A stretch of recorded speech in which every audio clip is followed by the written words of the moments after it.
China has a vast territory. Different provinces have different customs and cultures. Some people, just by speaking, give off stereotypes of their region. Looking across China, there are three major mysterious organizations with extremely bad reputations. They're often joked about by netizens everywhere. Members of these organizations roam all over China. Their presence felt in every corner. No one knows where they come from, where they go, when they set up camp, or when they depart. Over the past few decades, people across the country have fallen victim to them. In this episode, we'll follow in their footsteps.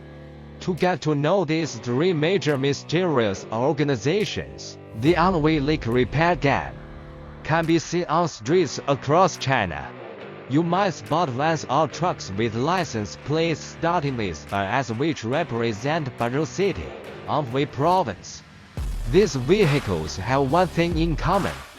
They're often plastered with ads for waterproofing and leak repair, along with a phone number. These owners don't have fixed storefronts. They drive vans loaded with all the tools they need, and roam the streets to attract customers. And that's the famous Unveiling repair gang that most Chinese people know about. Many years ago, when urbanization in China was still in its infancy, many people still lived in old-fashioned houses and cottages, which were prone to leaks due to their age, resulting in poor living conditions. Even in apartment complexes, proper waterproofing is crucial, as mishandling can lead to disputes among neighbors. In the process of urban development in China, many old communities have not been renovated, resulting in a huge demand for repairs. For these urban and rural residents, professional repairs with physical storefronts often come at a high cost. Seeing that many people don't want to spend so much money, the Unveiling repair gang saw an opportunity. They drive vans around to solicit business, offering lower prices. However, the notorious reputation of the Unveiling repair gang stems from the fact that many of its members don't earn their deserved income through genuine skills, but rather through deception and fraud. The Unveiling repair gang uses two main tactics: fuzzy pricing and dismantling before payment.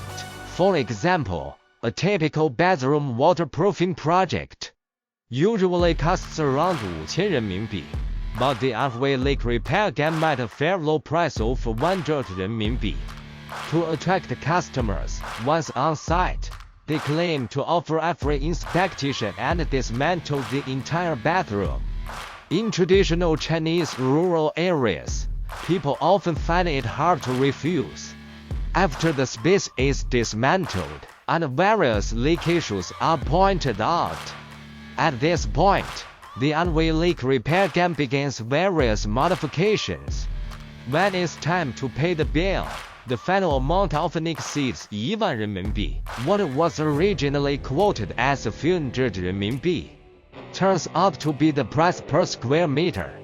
Since the work is already done, it's difficult for the client to refuse payment. Moreover, the Unveiling repair gang's workmanship varies, and thorough inaugurant from a dedicated storefront. Cases they handle often experience leaks again soon after. At this point, consumers have no recourse. Phone calls go unanswered, and they're left to their own devices. The Xinjiang cake cutting gang. Cake cutting is a common term for the traditional Xinjiang delicacy marintang. Its production process is complex, made primarily from various nuts, including walnuts, corn syrup, raisins, grape juice, sesame, roses, and apricots, all glued together with syrup and compressed to make the final product. Marintang has a long history, dating back to ancient times along the Silk Road. Xinjiang, as an important transportation hub for trade caravans, served as a vital food supply station. Maritime's easy preservation, portability, and high-calorie content satisfied the needs of long-distance travelers, making it Xinjiang's specialty to this day. In Xinjiang, maritime is usually pre-cut into centimeter-wide pieces for sale, but outside Xinjiang, it's often presented as a whole piece to customers. When people want to buy the specified desired size, and the vendors cut it on the spot, hence the name cake cutting. The trick of this industry lies in the cutting action. As mentioned earlier, maritime is compressed to create a small volume built heavyweight.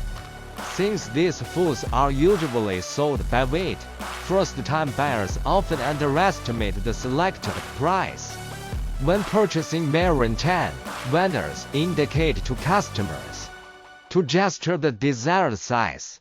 When informed that only a small piece is desired for tasting, vendors agree to cut only a small piece. However, when the actual cutting begins, although initially appearing to meet the customer's request, cut often goes awry.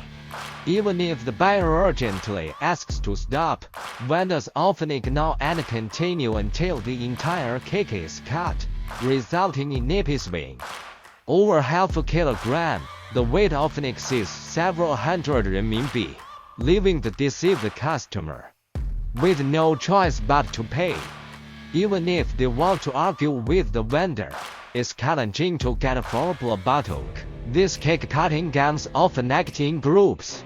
If a customer refuses to buy, many people quickly gather around from nearby. Some will argue loudly on behalf of the vendor, while others threaten to make the cut and force the purchase. Most consumers, to avoid trouble, often choose to pay and leave. The most famous incident caused by the cake cutting gang is the sky-high price cake cutting case in Yuan City, Hunan Province in 2012. Local villagers got into a dispute with Xinjiang vendors over maritime, which escalated into a brawl. This incident is related to the cake cutting gang's use of war tactics, but what attracted the most attention from netizens was when the local Public Security Bureau initially claimed that the cake cutting gang had lost maritime worth a staggering 16万人民币. In the melee, the exaggerated number caused an uproar online, with many netizens joking that 16万人民币worth of maritime was like hard currency. Some sarcastically remarked that buying a piece of maritime was equivalent to paying gold down payment for a house. Such exorbitant pricing seems to confirm the widespread practice of the cake cutting gang shouting sky-high prices. Tianjin Sesame Twist Gang. Tianjin Sesame Twist is a traditional local delicacy. But there, says in China's folk culture, that Tianjin has two specialty foods locals avoid. One is the gubuli steamed bun sold in tourist areas, and the other is the Tianjin baked sesame twist sold from trucks. Similar to the Unveiling repair gang, the Tianjin Sesame Twist gang drives trucks to sell their products. The trucks are covered in dark heat insulation paper, and there have been reports that the glass containers and bottoms of the Sesame Twist trucks have hidden compartments.